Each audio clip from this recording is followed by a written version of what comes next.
Dear audience আসসালামু আলাইকুম, welcome to my new video. আজকে আমরা যে মেডিসিনটি নিয়ে রিভিউ করব তার নাম হচ্ছে ড্যাফ্রল সিরাপ।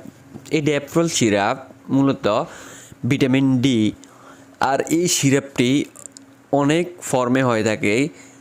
অনেক ফর্ম বলতে দেখা গেছে ট্যাবলেট এবং ক্যাপসুল এবং সিরাপ কয়েকটি ধরনের হয়ে থাকে, এবং এটি ট্যাবলেটের মধ্যে দেখা গেছে 2000 আয়ু এবং 4000 আয়ু ক্যাপসুল হয়ে থাকে।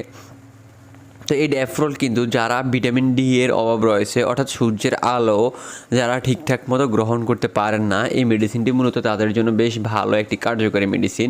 যাদের সূর্যের আলো গ্রহণের সক্ষমতা নেই, অথবা ওই রকম স্পেস পান না, ওই রকম সুযোগ সুবিধা পান না, অথবা যদিও পান কিন্তু পর্যাপ্ত আপনার সূর্যের আলো অর্থাৎ ভিটামিন ডি এই জিনিসটি পরিপূর্ণ হয় না, তারা এই ড্যাফ্রল ওষুধটি তাদেরকে ডাক্তার দিয়ে থাকেন।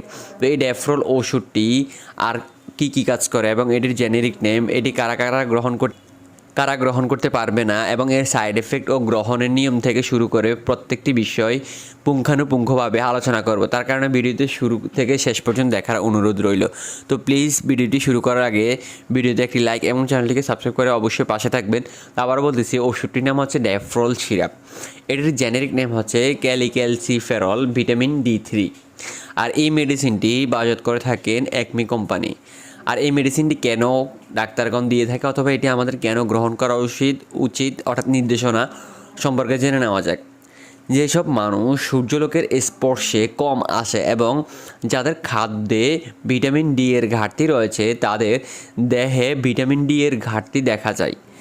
ভিটামিন D3 পর্যাপ্ত ক্যালসিয়াম ও ফসফেট শোষণের মাধ্যমে মজবুত অস্থি ও দাঁত গঠন করে